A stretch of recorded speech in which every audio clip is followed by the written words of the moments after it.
नमस्कार। आप तमाम दर्शकों का स्वागत करते हुए कुछ अहम जानकारियां हैं जो कोरोना से जुड़ी हुई है, आपके रिलैक्सेशन से जुड़ी हुई है, जो प्रोटोकॉल है कोरोना का उससे संबंधित है। आपको याद होगा कि पिछली बार सरकार ने 31 जनवरी तक ही फैसला लिया था, जिसमें 8 बजे रात तक दुकानें खुले रखने के आदेश दिए गए थे, उसके बाद बंद करने का कहा गया था। तो आज 1 फरवरी के बाद से राज्य में क्या स्थितियां रहेंगी, किस पे नकेल कसी गई है, किसको छूट दी गई है, उस पर सरकार ने फैसला ले लिया है।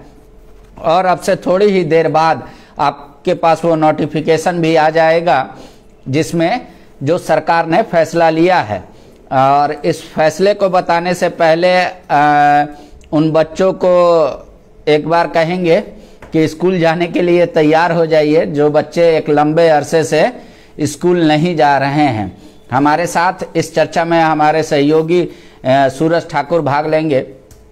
सूरज, जो ये निर्णय लिया गया कि राज्य के 24 जिलों में तो एक साथ स्कूल सारे क्लासेस के लिए ओपन नहीं होगा, लेकिन 7 और 17 में किस तरीके से बांटा गया है और क्या ध्यान में रखा गया है? देखिए, जो 17 जिले हैं वहां पर यह कहा गया कि पहली से लेकर जो उच्च शिक्षा है वहां तक के तमाम जो क्लासेज हैं, स्कूल हैं, वो खोल दिए जाएंगे। स्कूल, कॉलेज, यूनिवर्सिटी सारी खोल दी जाएंगी और कोचिंग संस्थान भी खोल दिए जाएंगे। हालांकि 7 जिले ऐसे हैं जहां पर कोरोना के मामले थोड़ा ज्यादा हैं और वो कंसर्न जिलों की श्रेणी में आते हैं। उनमें धनबाद है, रांची है, पूर्वी सिंहभूम है, बोकारो है, सिमडेगा है, चतरा, सरायकेला और देवघर। ये जिले ऐसे हैं जहां 9वीं कक्षा से ऊपर के तमाम शिक्षण संस्थान जो है वो खोले जाएंगे।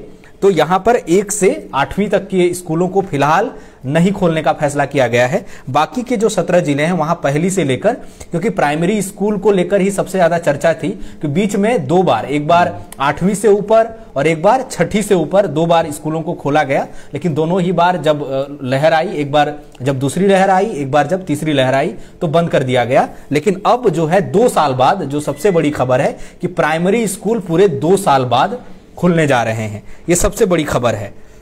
तो क्या आंगनबाड़ी भी सरकार खोलेगी उन 17 जिलों में जहां पे क्लास 1 से शुरुआत की? स्वास्थ्य मंत्री ने जो अभी मतलब आकर मीडिया के सामने कहा कि उन्होंने कहा कि आंगनबाड़ी केंद्र भी जिन जिलों में पहली से लेकर स्कूल खोले जाएंगे वहां पर आंगनबाड़ी केंद्रों को भी खोला जाएगा। इसके अलावा उन्होंने कहा कि जो रिस्ट्रिक्शंस लगाए गए थे, जैसे कि स्पोर्ट्स स्टेडियम सारे बंद थे और स्पोर्ट्स की गतिविधियां नहीं हो रही थी, लेकिन तमाम स्टेडियम जो स्टेट के हैं वो सभी खोल दिए जाएंगे और वहां पर चाहे वो प्रतियोगिता हो या खिलाड़ियों का प्रशिक्षण हो वो जारी रहेगा। लेकिन जो दर्शकों की एंट्री है वो फिलहाल बैन रहेगी। दर्शकों को वहां स्टेडियम में जाने की इजाजत, मतलब खेल एक्टिविटी होंगे अब राज्य में। हाँ, खेल की। जिम और कोचिंग संस्थान का क्या है? कोचिंग संस्थान भी तमाम जो है कोचिंग संस्थान खोल दिए जाएंगे। इसके अलावा स्विमिंग पूल और जिम भी बहुत समय से बंद रहे हैं और उन लोगों की लगातार मांग भी रही थी कि आर्थिक तंगी का सामना कर रहे हैं तो खोल दिया जाए, तो उन्हें भी फिलहाल खोल दिया गया है। एक जो बड़ी खबर है कि जो शादी समारोह है, लगन का ऐसे भी समय शुरू होगा, तो उनके लिए भी एक खबर है कि जो 100 लोगों की लिमिटेशन थी पहले, उसमें अब 100 और लोगों को शामिल कर सकेंगे लोग, अपने परिजनों को, तो वो कैपेसिटी जो है वो 200 कर दी गई है। इसके अलावा एक जो बात की जा रही थी कि जो दुकानों को 8 बजे तक ही खुला रखने का आदेश था, क्या उसमें कोई बदलाव हुआ है? नहीं, उसमें कोई बदलाव नहीं हुआ है। फिलहाल 8 बजे तक ही दुकानें खोलने की इजाजत मिलेगी और स्वास्थ्य मंत्री ने यह कहा कि इसकी समीक्षा फिर आगे की जाएगी आपदा प्रबंधन प्राधिकार समिति की बैठक में, और फिर कोरोना के किस तरह से रहते हैं, घटते हैं या बढ़ते हैं, उस आधार पर उस पर भी फैसला लिया जाएगा। जो छूट दी गई है, अगर कोरोना के मामलों में दोबारा उछाल आती है तो दोबारा भी रिस्ट्रिक्शंस जो है वो लगाई जाएंगी। लेकिन देखने को मिल रहा है कि राज्य में अभी कोरोना का जो टेस्ट है वो भी संख्या घटा दी गई है काफी। एक तो पॉजिटिव केसेस कम आ रहे हैं हमारे राज्य में, लेकिन टेस्ट भी कम हो रहे हैं। हाँ, निश्चित रूप से टेस्ट की संख्या घटाई गई है। आप देखेंगे कि जो 3 दिन की रिपोर्ट है, बीते 3 दिन की, हम लोग हर दिन का सुबह अपडेट देते हैं, तो 3 दिन का रिपोर्ट ये है कि कल जो है 892 केस मिले थे, आज 733 केस मिले हैं, 952 केस परसों का था, तो हजार से नीचे है। लेकिन ये भी देखना होगा कि टेस्टिंग जो भी है वो घटाई गई है, तो इस लिहाज से भी जो ऐसा नहीं कि केसेस कम नहीं हुए हैं, लेकिन 1000 से कम है, शायद टेस्टिंग बढ़ेगी तो कुछ केसेस और भी आएंगे, क्योंकि मौसम का उतार चढ़ाव भी जारी है और 2 फरवरी से फिर कहा जा रहा है कि 2-3 दिनों के लिए कई जिलों में बारिश होगी। तो इससे पहले आपको याद होगा जगन्नाथ महतो जो शिक्षा मंत्री है, उन्होंने अभी पत्र लिख दिया था आपदा प्रबंधन विभाग को, सीएम को भी, कि भाई अब स्कूल खुलना चाहिए, क्योंकि इससे पहले जयाद्रेज ने भी कुछ पत्र लिखा था सीएम को। जयाद्रेज वो क्या दिखा, मतलब बताना चाह रहे थे सीएम को? जयाद्रेज ने जो पत्र लिखा था और उन्होंने सार्वजनिक मंच से जो बयान भी दिया, उन्होंने कहा कि एक तो ऑनलाइन क्लासेस की फैसिलिटी ठीक नहीं है, तो उन्होंने कहा कि अगर एक पीढ़ी 1.5 साल स्कूल नहीं जाती है तो वो पूरी पीढ़ी और स्टेट भी, उसकी पूरी शिक्षा व्यवस्था आपकी 3 साल पीछे चली जाएगी। उन्होंने ये भी पत्र में लिखा था कि जो बच्चे हैं, खासकर प्राइमरी स्कूलों के, उनमें सीखने की क्षमता बिल्कुल घट गई है। एक पढ़ाई के प्रति जो रुचि होती है, स्कूल जाने की रुचि होती है, अपने सहपाठियों के साथ जो कंपटीशन की भावना होती है, वो खत्म हो गई है। और वैसे भी एक रिपोर्ट हम लोगों ने की थी कि 37 लाख जो नामांकित बच्चे हैं, उसमें से केवल 7 लाख लोगों तक ही व्हाट्सएप के जरिए ऑनलाइन एजुकेशन की सुविधा मिल पाई।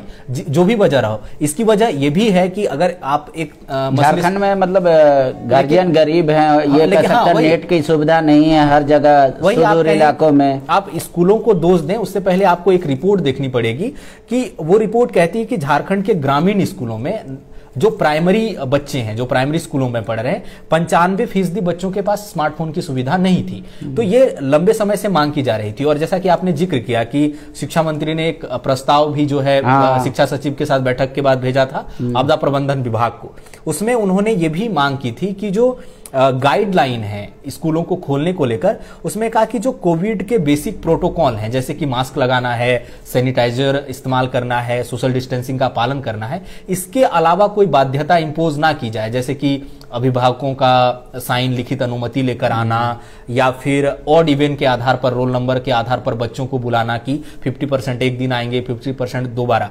हालांकि जो गाइडलाइन है कि स्कूल खोले तो जाएंगे, लेकिन उसकी गाइडलाइन क्या होगी, क्योंकि महाराष्ट्र में 24 जनवरी से भी खोल दिए गए प्राइमरी स्कूल के साथ तमाम यूनिवर्सिटी और कॉलेज, लेकिन वहां पर यह है कि अभिभावकों का लिखित अनुमति लेकर आना पड़ता है कि हाँ वो अपने बच्चों को भेजने के लिए सहमत है। तो ये अधिसूचना जब डिटेल में आ जाएगी तो पता चलेगा, और वो भी बात हम रिपोर्ट के जरिए आपको बताएंगे कि कौन सी गाइडलाइन है जिसके तहत आप अपने बच्चों को स्कूल भेजेंगे।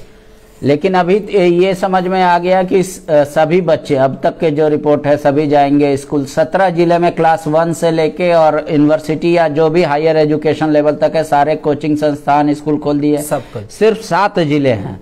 वो 7 जिले एक बार फिर से दर्शकों को बता दीजिए कि वो कौन से 7 जिले हैं जहां सिर्फ क्लास 9 से ऊपर के बच्चे पढ़ाई करेंगे स्कूल जाकर, और बाकी नहीं कर पाएंगे स्कूल, अब बाकी बंद रहेगा उनके। निश्चित रूप से कई दर्शक जो नए हमारे साथ जुड़े हैं उनको बता दूं, धनबाद, रांची, पूर्वी सिंहभूम, बोकारो, सिमडेगा, चतरा, सरायकेला और देवघर, ये 7 जिले ऐसे हैं जहां पे कोरोना के केस अपेक्षाकृत ज्यादा हैं।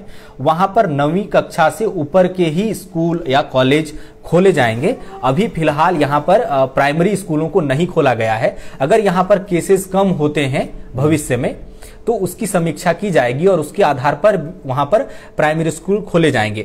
जिलों का नाम फिर से ले लेता हूं, अगर आप उस जिले से हैं, धनबाद, रांची, पूर्वी सिंहभूम, बोकारो, सिमडेगा, चतरा, सरायकेला और देवघर, ये 7 जिले ऐसे हैं जहां पर 9वीं कक्षा से ऊपर के ही बच्चे अभी स्कूल जाकर पढ़ाई कर सकेंगे, या जो कॉलेज या यूनिवर्सिटी में हैं। प्राइमरी 8वीं तक के बच्चों को अभी वहां पर ऑनलाइन माध्यम से ही पढ़ाई करनी होगी, और जो उसके लिए दिशा निर्देश होंगे उसी आधार पर अभिभावकों को भी और जो स्कूल के शिक्षक हैं उनको भी उन्हीं प्रोटोकॉल्स का पालन करते हुए शिक्षा को जारी रखना होगा। और बाकी जो 17 जिले हैं, इन 7 जिलों को हटा दीजिए, बाकी जो 17 जिले हैं वहां पर पहली से लेकर हायर एजुकेशन तक के जो विद्यार्थी हैं वो सामान्य तरीके से जो स्कूल में जाकर जिस तरह से पढ़ाई करते थे उस तरह से उन्हें अब स्कूल जाकर पढ़ाई करनी। और एक राहत राहत की बात ये भी बता रहे हैं आप कि कोचिंग संस्थान सारे खोल दिए गए हैं, तो अब बच्चा कम से कम वहां जाकर पढ़ाई कर सकते हैं और कोचिंग वाले को भी राहत मिलेगी। देखिए अभी जो है चूंकि जेपीएससी के मेंस टल गए हैं, तो एक शिकायत थी कि उनको पढ़ाई का पर्याप्त समय नहीं मिला, तो एक समय उनको मिल गया है, चाहे जो भी कारण रहा हो। जेएसएससी के फॉर्म भरने शुरू हो गए हैं 15 फरवरी तक, तो उसमें भी जो भाषा है, इसके अलावा जो झारखंड का जीके जीएस है, उसके लिए भी कई विद्यार्थी जो है कोचिंग संस्थानों का सहारा लेते हैं।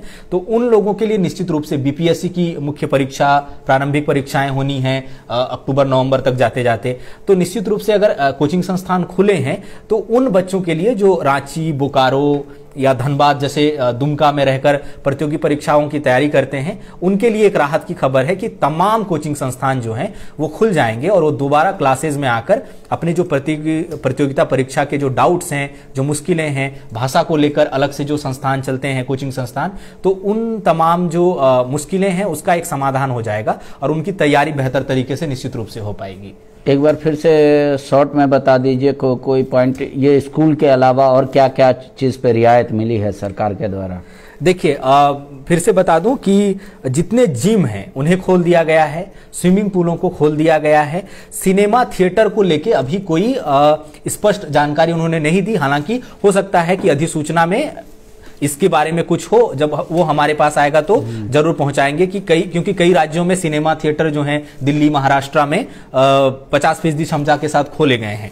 इसके अलावा बता दें कि तमाम जो स्टेडियम और स्पोर्ट्स सेंटर हैं, चाहे वो इंडोर हो या आउटडोर हो, उनको खोल दिया गया है। वहां पर खेल संबंधी गतिविधियां होंगी, जो खिलाड़ी हैं प्रशिक्षण लेते हैं या फिर जो प्रतियोगिताएं आयोजित की जाती हैं वो उस तरह से आयोजित की जाएंगी।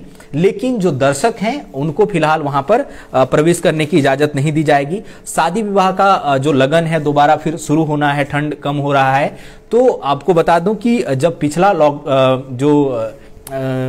जारी किया गया था 3 जनवरी को जब पहली बार, तो उसमें 100 लोगों की लिमिटेशन तय की गई थी, तो अब 200 लोग शादी विवाह में शामिल हो सकते हैं। इसके अलावा जो है रात 8 बजे तक जो दुकानों को खोलने की रिस्ट्रिक्शंस थी वो जारी रहेंगी कि 8 बजे तक ही खुलेंगी। और जो रैली वगैरह को लेकर भी कि रैलियों का आयोजन या मेले का आयोजन, इस पर जो प्रतिबंध लगाया गया था, इस बारे में भी स्पष्ट अभी नहीं आया है, हो सकता है अधिसूचना में हो। जो स्वास्थ्य मंत्री ने मीडिया के सामने आकर जो पॉइंट्स बताए हैं उसके आधार पर हम आपको ये तमाम जानकारियां दे रहे हैं।